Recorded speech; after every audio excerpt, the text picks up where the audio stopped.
Hello students, आज हम करने वाले हैं अपना क्वेश्चन नंबर 67। तो देखिए इसमें उसने हमें क्या बोल रखा है। अ क्लॉक रिमेन्स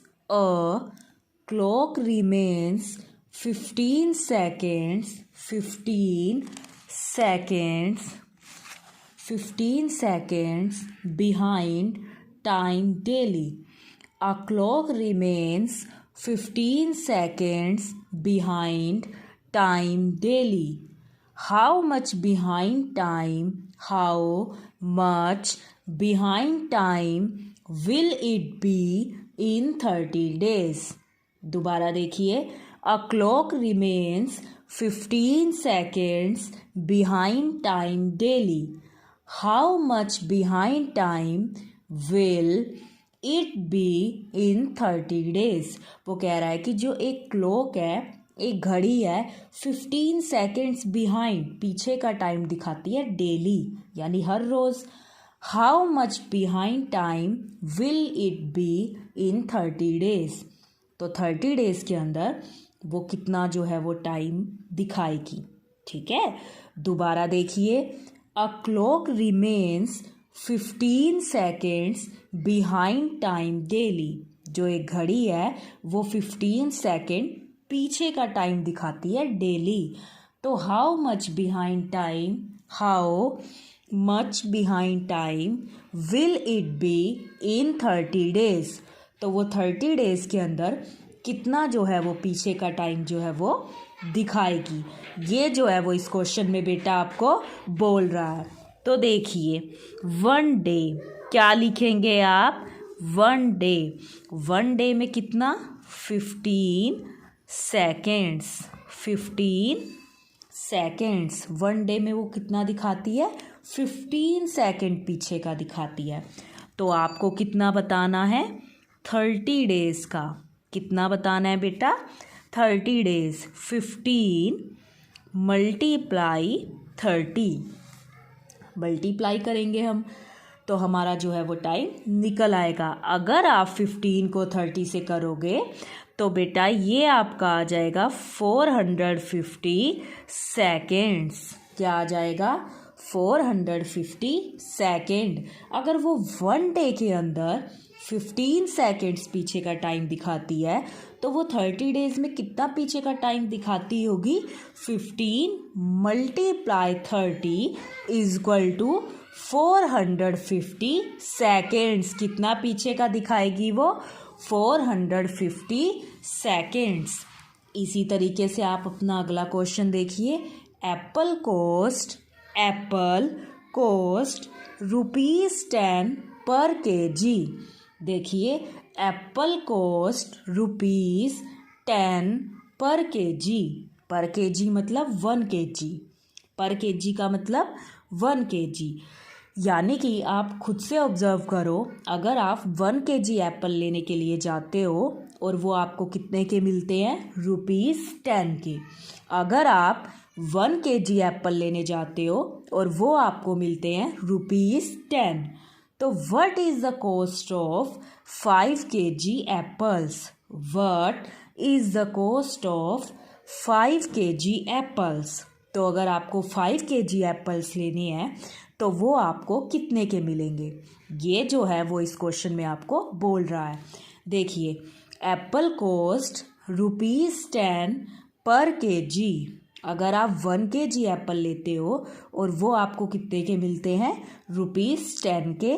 तो बताओ, what is the cost of 5 KG apples? तो अगर आपको 5 केजी एप्पल्स लेने हैं तो आप वो कितने के देंगे? देखिए, तो आप लिख सकते हो cost of 1 KG apples. Cost of 1 KG apples. अब कितने हैं 1 केजी? ₹10। कितने के हैं? ₹10। लेकिन आपको तो खरीदने कितने हैं? Cost of 5 KG apples. Cost of 5 KG apples.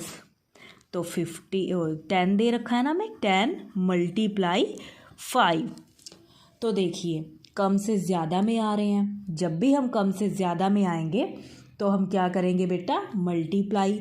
अब आप 10 को 5 से मल्टीप्लाई करोगे तो हमें पता ही है 5 10 ज़ा 50, तो वो आपको कितने रुपीज़ के मिलेंगे, ₹50। कितने के मिलेंगे, ₹50। तो देखिए कॉस्ट ऑफ 1 kg एप्पल्स, अगर आपने 1 kg एप्पल लिए वो आपको 10 रुपीज़ के मिल गए, तो आप 5 kg एप्पल्स कितने के मिलेंगे आपको, ₹50। कितने के मिलेंगे, ₹50। आगे देखिए आप, जो आपका नेक्स्ट क्वेश्चन है, 20 oranges cost ₹12। 20 oranges cost ₹12। अब जो 20 ऑरेंजेस हैं उनकी कॉस्ट कितनी है, ₹12 है। तो बताइए what is cost of 5 oranges, तो 5 ऑरेंजेस की कॉस्ट क्या होगी। देखिए इधर भी ज़्यादा और इधर भी ज़्यादा, बीच में हमें किसका निकालना पड़ेगा, 1 का। जब तक आपको 1 की कॉस्ट पता नहीं होगी तो आप 5 ऑरेंजेस का कैसे निकाल पाएंगे। देखिए वो कह रहा है 20 ऑरेंजेस कॉस्ट, 20 ऑरेंजेस की कॉस्ट कितनी है, ₹12। 20 ऑरेंजेस की कॉस्ट कितनी है बेटा, ₹12। तो आपको बताना है what is cost of 5 oranges, तो 5 ऑरेंजेस की जो कॉस्ट है वो आपकी क्या होगी, पहले लिख लीजिए आप, cost of 20 oranges, cost of 20 oranges कितनी है, ₹12। Cost of 20 oranges ₹12। तो आपको 5 की निकालने से पहले 1 की निकालनी पड़ेगी, तो cost of 1 orange, cost of 1 orange 12/20, cost of 1 orange 12/20। आगे देखिए cost of 5 oranges, cost of 5 oranges 12/20 multiply 5। आप इस इक्वेशन को सॉल्व करेंगे, ये आपका आ जाएगा ₹3। कितना आ जाएगा, ₹3। तो अगर 20 ऑरेंजेस की कॉस्ट 12 है तो 1 की हो गई 12/20। इसी तरीके से 5 की क्या निकल जाएगी, ₹3। कितनी निकल जाएगी, ₹3। इस तरीके से जो है आप इस क्वेश्चन को बेटा सॉल्व कर सकते हो। अब आप देखिए अपना नेक्स्ट क्वेश्चन, जो वो आपको कह रहा है शुगर कॉस्ट ₹7.50 पर kg, शुगर कॉस्ट ₹7.50 पर kg, यानी शुगर की जो कॉस्ट है, यानी अगर आप 1 kg शुगर लेते हो तो वो आपकी कितने की मिलती है आपको, 7.50 की। तो what is the cost of 2 kg 500 gram sugar, what is the cost of 2 kg 500 gram sugar. तो आपको 2 kg 500 ग्राम शुगर कितने की मिलेगी, आपको वो ये चीज़ कह रहा है। अगर आप 1 kg शुगर खरीदते हैं और वो 7.50 kg की है, देखिए अगर आप शुगर खरीदते हैं और 1 kg जो शुगर है वो 7.50 की है, तो बताइए 2.500 ग्राम शुगर जो है वो आपकी कितने की आएगी। तो आप यहाँ पर लिख सकते हैं 1 kg, 1 kg कितने की है, ₹7.50। कितने की है, ₹7.50।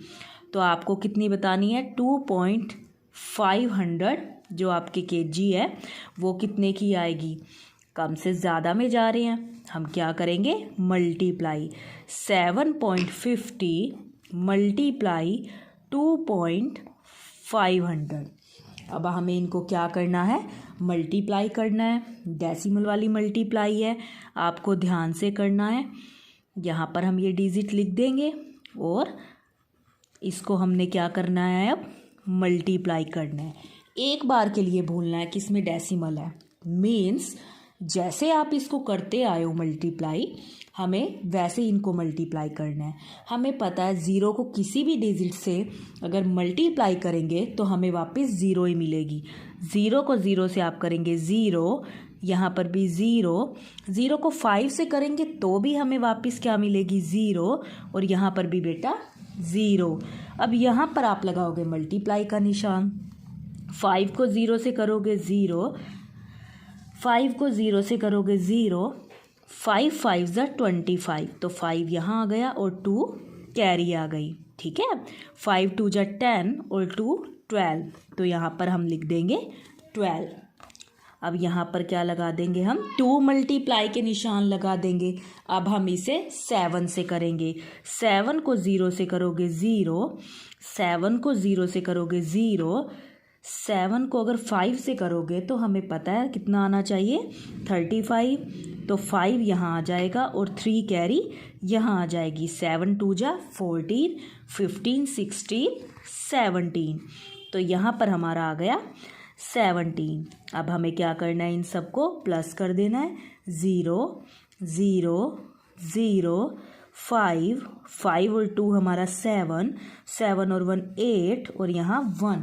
अब बात आ जाती है बेटा डेसिमल लगाने की। तो मल्टीप्लाई में हम टोटल काउंट करते हैं, जितने से पहले उसमें डेसिमल है फिर वो टोटल काउंट करके उतने से पहले आंसर में जो है डेसिमल लगा देते हैं।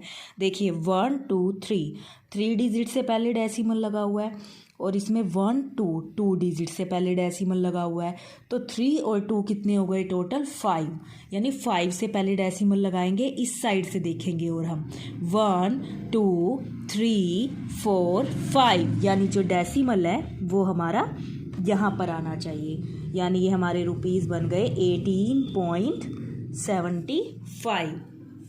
ठीक है, अगर कितने बन गए हमारे 18.75। तो अब आप आगे देखिए अपना जो आपका अगला क्वेश्चन है। नेक्स्ट देखिए, अ train started at 8:20 AM from Delhi and reached Ambala at 1:10 PM. How much time did I take? A train started at 8:20 AM from Delhi and reached Ambala at 1:10 PM. How much time did I take? उसने कहा एक train है जो start हो जाती है 8:20 AM पर from Delhi से, एंड रीच्ड अम्बाला, और अम्बाला पहुंच जाती है एट 1:10 PM पर। तो आपको बेटा बताना है how much time did I take, कि उसने फिर कितना टाइम लिया। तो यहाँ पे हम सबसे पहला हमारा काम क्या है कि हम यहाँ पर लिखेंगे आवर्स, और यहाँ पर हम लिखेंगे मिनट्स। आवर्स, और यहाँ पर हम क्या लिख देंगे, मिनट्स लिख देंगे। ठीक है, अब नीचे वाले को हम ऊपर लिखेंगे ना, इसको हम चेंज करके लिखेंगे। 1:10 मतलब कि कितना बन जाएगा वो 13, और यहाँ पर 10। इसको एज इट इज़ रखेंगे हम 8:20, और यहाँ पर क्या आ जाएगा 20। अब हमें टाइम निकालना है, हम इनको क्या कर देंगे, माइनस कर देंगे। लेकिन 10 में से 20 तो लेस हो ही नहीं सकता, क्योंकि 10 तो छोटा है और 20 बड़ा है। तो पहले हमें इसे पावर देकर इसको बड़ा बनाना पड़ेगा। जब ये बड़ा होगा तभी तो इसमें से 20 लेस हो सकता है, अदरवाइज़ हम 10 में से 20 कैसे लेस कर सकते हैं। तो देखिए, हम इससे लेकर इसको बोरो दे देंगे। इससे बोरो दे दिया हमने, तो ये तो बच गया 12, और ये बन गया बड़ा 10, तो ये था ही, प्लस 60, क्योंकि हमने आर से लेकर दिया है ना, आर में मिनट कितने होते हैं 60, तो ये कितना बन गया बेटा हमारा 70। कितना बन गया 70। तो अब ये बड़ा बन गया। अब हम इसे इजीली जो है वो लेस कर सकते हैं। अगर आप 70 में से 20 लेस कर देंगे तो बेटा वो हमारा आ जाएगा 50 मिनट्स। क्या आ जाएगा 50 मिनट्स। और अब देखिए 12 में से अगर आप 8 लेस कर देंगे तो वो आपका आ जाएगा 4 आवर्स। कितना आ जाएगा? 4 आवर्स। तो ये आपका टाइम क्या बना? 4 आवर्स 50 मिनट्स। क्या बना बेटा? 4 आवर्स 50 मिनट्स। ठीक है, इस तरीके से जो है हम इन क्वेश्चंस को कर सकते हैं। आगे देखिए, I started from home. I started from home as 5:35 AM and returned back of 4:15 PM. How much time did I take? उसने कहा I started from home. मैंने घर से चलना शुरू किया कितने बजे? 5:35 AM पर। एंड रिटर्न्ड बैक, और वापस हो गया मैं 4:15 PM पर। वापस चल दिया मतलब कि वो। तो बताइए how much time did I take? तो आप बताइए कि आपने कितना टाइम लिया होगा उसने। आई स्टार्टेड यानी मैं चला घर से कितने बजे? 5:35 AM पर। एंड रिटर्न बैक, और वापस चल दिया 4:15 PM पर। तो बताइए how much time did I take? तो जो मैंने टाइम है वो कितना टाइम लिया होगा। फिर से हम ऐसे करेंगे, यहाँ लिख देंगे आवर्स और यहाँ लिख देंगे मिनट्स। इस वाले को आप चेंज कर दोगे। देखो 13 को हम 1 बोलते हैं, और 14 को 2, 15 को 3, तो 16 को आप क्या बोल सकते हो? 4। यानी ये जो हमारा है ये बन गया 16, 15, और ये हमारा एज इट इज़ रहेगा 5, और ये 35। अब उसने कितना टाइम लिया, माइनस करके ही तो पता चलेगा। फिर प्रॉब्लम वही है कि हम 15 में से 35 लेस नहीं कर सकते। 15 में से जो हमारे 35 है वो नहीं जा सकते, तो इसको बड़ा बनाना पड़ेगा, पावर देनी पड़ेगी इसको। तो हमने इससे इसको बोरो दे दिया। इसके पास तो कम हो गया, 15 बच गया, और इसके पास 15 तो था ही, और इसे 60 और दे दिया हमने। 15 और 60 बेटा अगर आप ऐड करोगे तो वो आपका आ जाएगा 75। कितना आ जाएगा? 75। तो आप 75 में से 35 क्या कर देंगे? लेस कर देंगे। अगर आप 75 में से 35 लेस कर देंगे तो वो बेटा आपका आ जाएगा 40 मिनट्स। कितना आ जाएगा? 40 मिनट्स। और 15 में से अगर आप 5 लेस कर देंगे तो वो आ जाएगा 10 आवर्स। कितना आ जाएगा? 10 आवर्स। तो कितना टाइम हमारा लगेगा? 10 hours 40 minutes.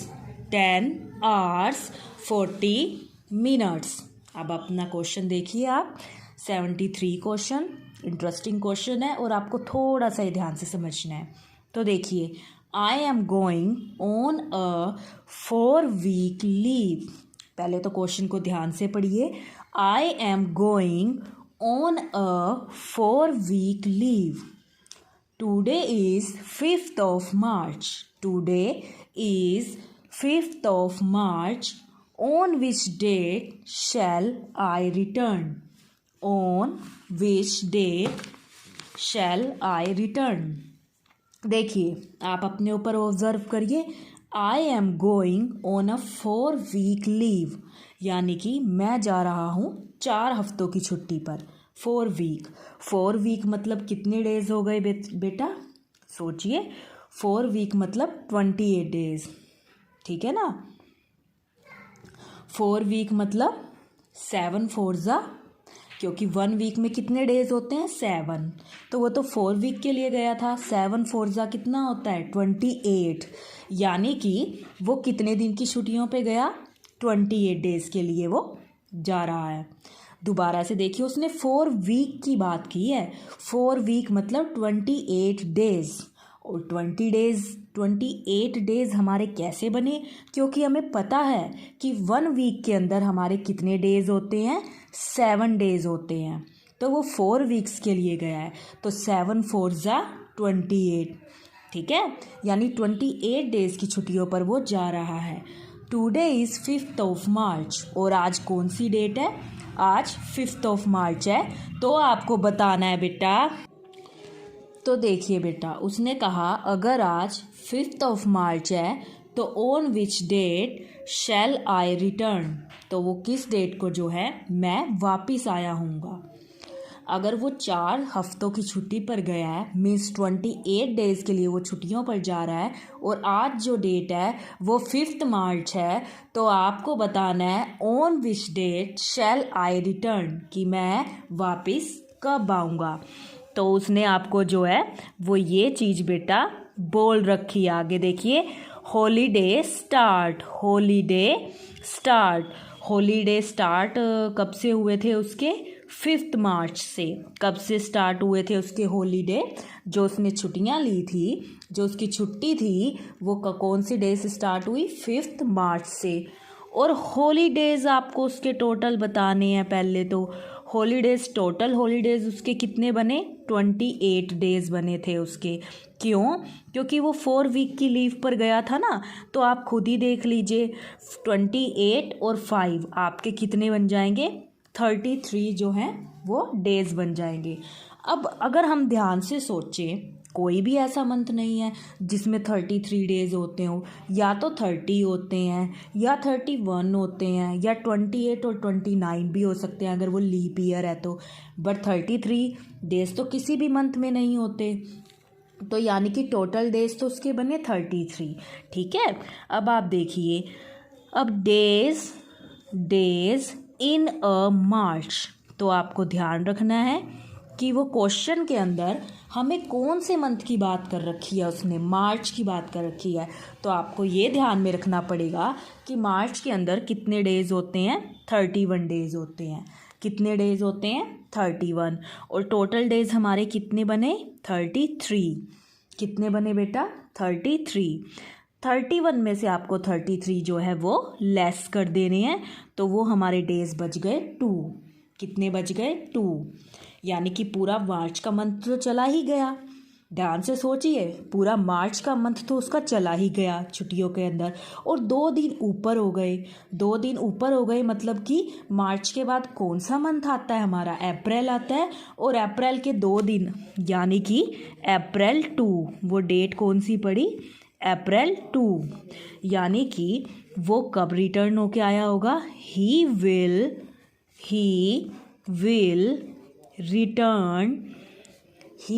return on 2nd of April। 2nd of April यानी कि वो 2 अप्रैल को जो है बेटा वो वापिस आया होगा। तो दोबारा से समझिए इस क्वेश्चन को। देखिए, एक एक लाइन को समझने वाली बात है। उसने कहा I am going on a 4 week leave. यहीं से आपका माइंड क्लियर हो जाना चाहिए कि 4 वीक की लीव पर जा रहा है, मीन्स वो 28 डेज़ के लिए जा रहा है। कितने दिन के लिए जा रहा है? 28 डेज़ के लिए जा रहा है। और today is 5th of March. आज अगर 5th मार्च है तो on which day shell I return, तो मैं किस दिन वापस आया हूँगा। ठीक है। तो देखिए, वो 5th मार्च तो उस दिन डेट थी ही, और 28 डेज़ के लिए उसके टोटल डेज़ हो गए वो। तो आपने इनको ऐड किया, टोटल डेज़ तो आपके बन गए बेटा वो 33। लेकिन ऐसा कोई मंथ है ही नहीं जिसमें 33 डेज़ होते हों। 30 होते हैं, 31 होते हैं, 28 हो सकते हैं, 29 भी हो सकते हैं अगर वो लीप ईयर है तो। तो उसने हमें बात की मार्च के मंथ की। और अगर हम मार्च में बात करें तो मार्च में जो हमारे डेज़ होते हैं वो होते हैं 31। और टोटल डेज़ हमारे बने कितने थे? 33। तो हमने लेस कर दिया, वो आ गया 2। यानी कि मार्च तो पूरी निकल गई और आगे के 2 दिन और मार्च के बाद आता है अप्रैल। यानी कि वो किस दिन वापस आया होगा? वो अप्रैल के दिन जो है वो वापस आया था। इस तरीके से जो है आपको ये क्वेश्चंस करने हैं। आप ध्यान से करेंगे, अच्छे से समझ के करेंगे बेटा। बार बार क्वेश्चंस को पढ़ के करेंगे और सुंदर सुंदर राइटिंग में उसको करना है। ठीक है। आपको इन क्वेश्चंस को जो है वो ध्यान से करना है। अब आप देखिए, आपको अपना होमवर्क जो आपका है, आपको क्या करना है? आपको करना है क्वेश्चन नंबर 67 से लेकर 67 to 73। कहाँ तक करने हैं आपको जो क्वेश्चंस हैं? 67 से लेकर आपको 73 तक जो क्वेश्चंस हैं वो पूरे कंप्लीट करने हैं। Thank you, have a nice day.